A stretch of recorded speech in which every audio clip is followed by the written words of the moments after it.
Halo guys, balik lagi di Dharma Friday. Pernah dengar tentang robot yang menjadi Buddha nggak? Kalau kamu belum pernah dengar, coba saksikan cuplikan video di sini. 이 밤에 무슨 일이십니까? 마음이 불안하여 주체를 못하고 임명수님에게 여쭙고자 왔습니다. 그것이 무엇입니까? 낮에 로봇 수리 기사가 왔었던 일 때문에 저는 몹시 화가 났었습니다. 해주께서는 제가 무엇으로 보이십니까? 부처이십니다.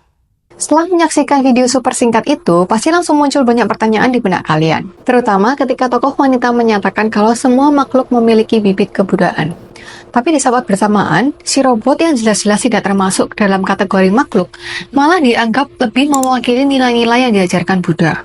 Wah, film ini latar belakangnya distopia banget atau gimana sih? Sampai umat manusia malah lebih mengandalkan robot ketimbang melihat potensi di dalam dirinya. Lalu pasti muncul juga pertanyaan di benak kalian, kalau apakah film ini merupakan sindiran kepada ajaran Buddha yang dianggap menyebabkan kita jadi seperti robot? Karena Buddha selalu menganjurkan pembebasan diri dari berbagai perasaan dan menekankan konsep tanpa aku atau anatta. Jadi, apakah ajaran Buddha menganut paham nihilisme dan ateisme? Atau justru materialisme? Yuk kita bahas semua di episode kali ini.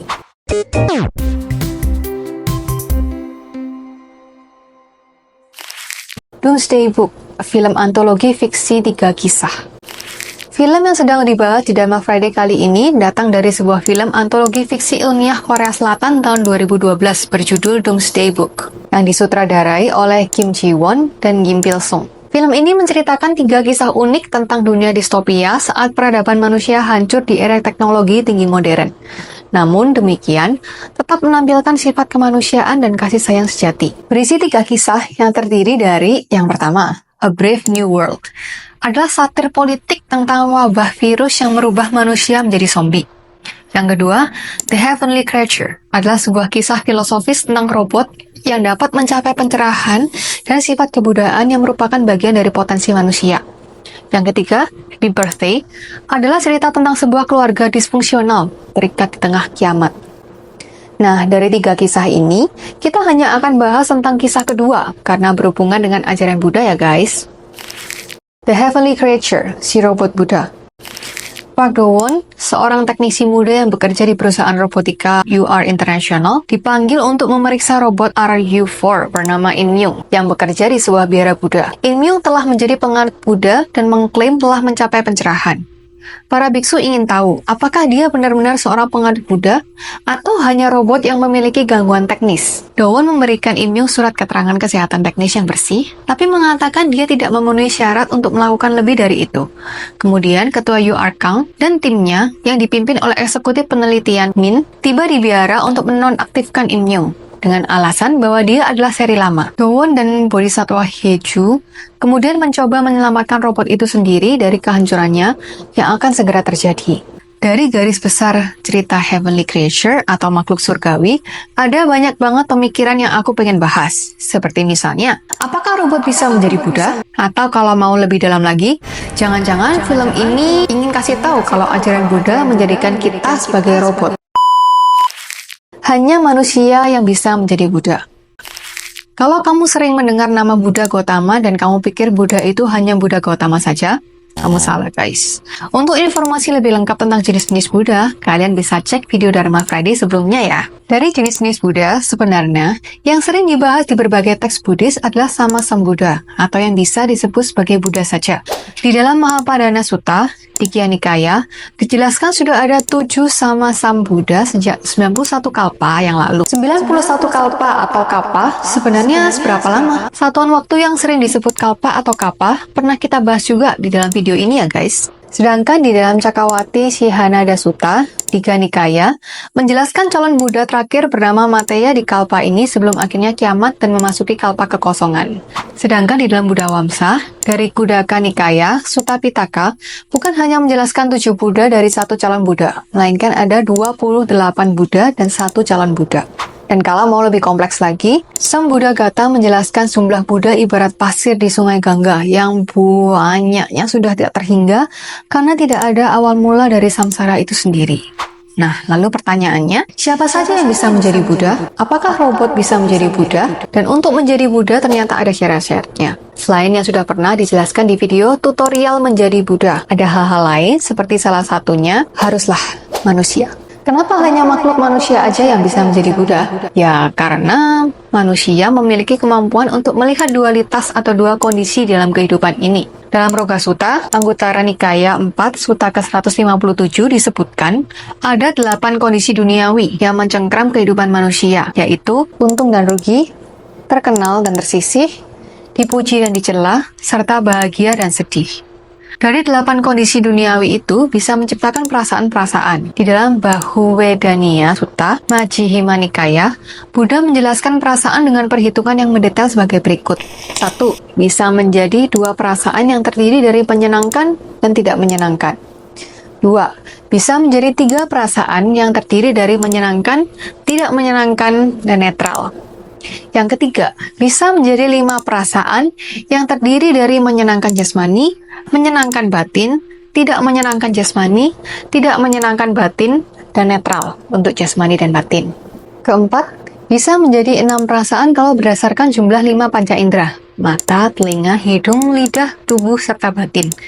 Kelima, bisa menjadi 18 perasaan kalau yang 6 tadi yaitu 5 indera ditambah batin dikalikan 3 masa, yaitu masa lalu, masa kini, dan masa depan. Keenam, bisa menjadi 36 perasaan kalau 18 tadi dikalikan 2 kondisi, yaitu internal atau dalam diri individu dan eksternal atau di luar diri.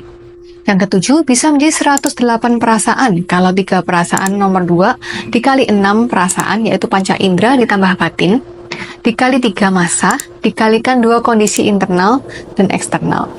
Nah loh, kok jadi kayak hitungan matematika ya? Intinya, alam manusia bisa merasakan kompleksitas perasaan yang meskipun menyebabkan kita terus berputar-putar di samsara, tapi justru bisa kita gunakan sebagai alat untuk melatih diri kita menuju pencerahan. Benarkah ajaran Buddha menjadikan kita seperti robot? Nah, ini nih anggapan yang sering bermunculan untuk umat Buddha. Jadi umat Buddha nggak boleh marah kalau disakiti orang lain dan harus terima aja. Biku nggak boleh menikah, jadi nggak bisa menyalurkan kebutuhan biologis. Dan berbagai pernyataan lain yang seolah-olah menyebabkan munculnya pandangan bahwa ajaran Buddha itu membuat orang menjadi mati rasa. Di sini aku luruskan ya guys ya, Buddha tidak pernah mengatakan untuk menolak perasaan-perasaan yang sedang muncul. Bukan juga menganjurkan kita tenggelam pada perasaan-perasaan tersebut. Jadi ajaran Buddha itu jalan tengah guys. Buddha nggak menganjurkan 2 ekstrim yang dijelaskan di Dhammacakkappavattana Sutta Samyutta Nikaya, yaitu yang pertama, mengejar kebahagiaan indrawi dalam kenikmatan indrawi yang rendah, vulgar, jalan kaum duniawi, hina, dan tidak bermanfaat. Dan yang kedua, mengejar penyiksaan diri yang menyakitkan, hina, dan tidak bermanfaat. Dari pernyataan Buddha ini sudah jelas kalau ajaran ditemukannya kira-kira 589 sebelum Masehi tidak berdasarkan konsep nihilisme, ateisme, agnostisisme, atau bahkan materialisme. Jadi, ketika suatu perasaan muncul sebagai orang yang memahami intisari ajaran Buddha, kita harus menggunakannya sebagai alat latihan kita mengamati siklus samsara. Kalau ketika kita disakiti orang dan muncul rasa benci dalam diri kita, sikap kita seharusnya bukan berusaha menghilangkan kebencian itu, tapi menerima kalau kita sedang merasakan sakit hati dan kemudian muncul rasa benci. Kalau sudah menerima dan mengamati perasaan itu, sebaiknya kita lepaskan kebencian itu sambil mengarahkan pikiran atau memunculkan pikiran ke hal-hal yang baik. Hal ini biasa disebut melakukan yoniso manasikara atau perenungan bijaksana. Yoniso manasikara terdiri dari 2 kata. Yoniso, ke rahim atau ke tempat asal atau kelahiran, dan manasikara mengarahkan perhatian atau melakukan atau menjaga sesuatu dalam pikiran. Jadi, yoniso manasikara bisa diartikan melalui perhatian yang bijaksana. Seseorang mengarahkan perhatian ke inti atau esensi dari masalah atau fenomena tertentu untuk memperoleh pemahaman yang mendalam tentang sifat aslinya. Ini adalah faktor penting yang akan membantu seseorang untuk maju melalui berbagai tahap jalan mulia berunsur 8 menuju nibbana atau pembebasan dari semua penderitaan dan siklus kelahiran dan kematian atau samsara. Jadi kesimpulannya, meskipun si robot Buddha bernama Inyung dianggap memiliki sifat-sifat kebudaan dan dengan teknologi artificial intelligence bisa serupa dengan manusia, tetap aja robot bukanlah suatu makhluk karena tidak memiliki agregat jasmani dan batin. Nah, kira-kira ada yang tahu nggak agregat jasmani dan batin itu apa aja? Atau mungkin perlu kita bahas ya nanti? Oke teman-teman, makasih ya udah mau nonton video ini. Ikuti konten-konten kita selanjutnya yang bakal bahas tentang kehidupan seputar agama Buddha yang informatif dan pastinya seru banget. Kalau ada yang mau kasih revisi, pertanyaan, atau menambahkan pendapat, bisa langsung aja tulis di kolom komentar dan kita akan diskusikan bareng-bareng ya guys. Jangan lupa buat like, comment, dan subscribe biar kalian nggak ketinggalan update seputar Buddha. Bye-bye!